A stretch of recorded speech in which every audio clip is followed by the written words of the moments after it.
Saya Sokrates Sayuri, Ketua Lembaga Masyarakat Adat Wilayah Sayuri II, Nabire, Papua. Hal-hal yang perlu saya sampaikan dalam rangka pemekaran wilayah baru.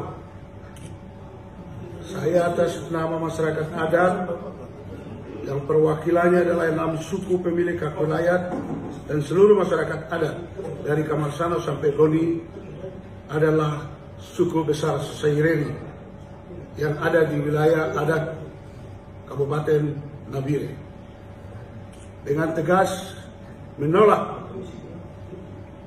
ada bersama-sama dengan suku-suku yang ada di wilayah Papua Tengah yang notabene adalah suku Mepago, karena Nabire bukan Mepago. Perbedaan kultur, Nabire tidak menggunakan koteka, Nabire menggunakan Jawa. Dan suku-suku pesisir mempunyai ciri-ciri karena latar belakang makanan mereka adalah sagu dan saudara-saudara kita Mepago adalah ubi-ubian. Demikian hal-hal yang penting saya sampaikan dalam kesempatan ini. Terkait dengan pemekaran, kami Nabire mendukung Timika sebagai ibu kota Provinsi Papua Tengah. Sesuai dengan apa yang diharapkan oleh pemerintah Provinsi Papua lewat Bapak Gubernur Papua, Bapak Lukas Nmb, bahwa pemekaran harus berdasarkan wilayah kultur. Maka tepatlah untuk Papua Tengah ditaruh di Timika.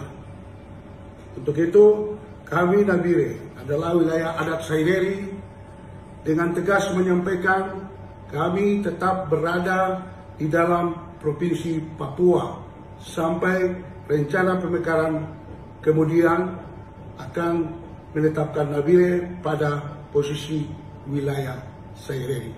Demikian itu yang bisa saya sampaikan atas nama seluruh masyarakat adat yang ada di Kabupaten Nabire. Memohon diperhatikan secara baik agar tidak merugikan pihak-pihak terutama masyarakat. Terima kasih. Assalamualaikum warahmatullahi wabarakatuh. Shalom, salam sejahtera untuk kita semua.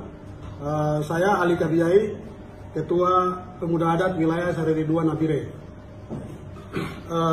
Sejak ada wacana untuk pembentukan Provinsi Papua Tengah, kami sebagai pemuda asli Nabire, jika kami melihat bahwa peta Papua secara geografis, Nabire ini dia terletak di daerah pesisir.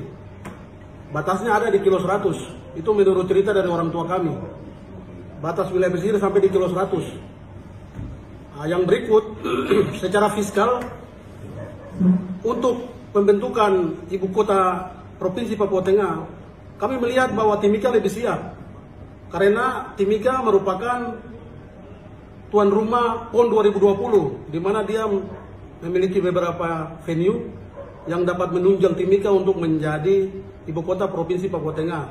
Secara fiskal, negara masih dalam pemulihan ekonomi nasional dan ekonomi global. Ini harus diperhatikan oleh pemerintah pusat, di mana jika pemerintah memaksakan ibu kota di Nabire, maka pemerintah akan membangun dari nol, sehingga pengeluaran beban negara tambah besar. Yang berikut, secara kultur, marga kami di wilayah pesisir sama dengan marga masyarakat di Serui, di Waropen, dan di Tamakuri. Dan wilayah kami dari Goni sampai ke Marisano, marganya sama. Misalnya marga Sawaki ada juga di Waropen dan ada juga di Makini, ada juga di Napanwenami, ada juga di Wandamen, di Wasyor. Maka dari itu kami melihat bahwa tolong asosiasi Bupati Mepago, tolong jangan rampas hak kami sebagai anak adat. Karena apa? Karena Nabire merupakan hak wilayah kami sejak turun-temurun, sejak zaman nenek moyang. Abad 18, nenek moyang kami sudah bayar upeti ke Kesultanan Tidore dengan Ternate. Kita punya bukti ada. Jadi secara fiskal, negara harus memperhatikan bahwa ibu kota harus di Timika. Pada saat Pemda Timika bertemu dengan Asosiasi Bupati Tabi Seireri, mereka sudah menjelaskan bahwa ekonomi mereka surplus 600 miliar. PAD mereka, itu artinya apa? Mereka ada penambahan PAD. Dan jika ibu kota provinsi pindah ke Timika, maka akan ada penambahan bagi anggaran pendapatan belanja negara. Kenapa? Karena perubahan status dan karena Nabire berbeda kultur dengan Mepago. Kemudian pengalaman kami selama turun beberapa tahun ini, sepanjang Nabire bersama-sama dengan saudara-saudara kami di Kabupaten Mepago ini, kami tersisih dari berbagai sektor pembangunan. Dan kami tidak mau lagi terulang ketika Provinsi Papua Tengah yang ada di Nabire, maka kami akan tersisih lebih jauh lagi. Itu alasan utama kami, karena selama ini dalam sektor pembangunan selalu kami disisihkan, selalu hak-hak kami dirampas, karena kami memang minoritas di tanah kami Nabire. Itu yang membuat kami sudah tidak mau bergabung lagi dengan saudara-saudara kami dari Mepago, dan kami lebih cenderung untuk bergabung dengan saudara-saudara kami dari Kultur Seireri, Biak, Serui, Waropen, Supiori, sehingga dalam proses pembangunan ke depan mungkin kami bisa lebih berhasil daripada hari ini, di mana kami tidak menjadi tuan di tanah kami sendiri. Kenalkan, saya Igor Matrai, Sekretaris Ikatan Keluarga Besar Nabire yang berada di Jayapura. Menyikapi pembahasan penetapan RUU untuk Provinsi Papua Tengah, pada intinya sebagai masyarakat saya mendukung atas kebijakan pemerintah pusat terhadap Provinsi Papua, terutama untuk Nabire. Ada catatan sendiri yang dimana aspirasi 6 kepala suku pada hari ini bagian dari akumulasi yang harus dipelajari oleh pemerintah pusat dalam melakukan implementasi kebijakan, terutama khusus daerah otonomi baru. Kenapa? Karena di Papua pada intinya ada kamar-kamar. Kamar-kamar yang saya maksudkan ini adalah kamar-kamar kerukunan. Sistem pemerintahan budaya adat tidak bisa disatupadukan dengan sistem pemerintahan birokrasi. Pemerintah dituntut untuk harus lebih jeli dalam memperhatikan ini. Mungkin ini saja masukan dari saya. Waktu dan kesempatan saya kembalikan. Terima kasih.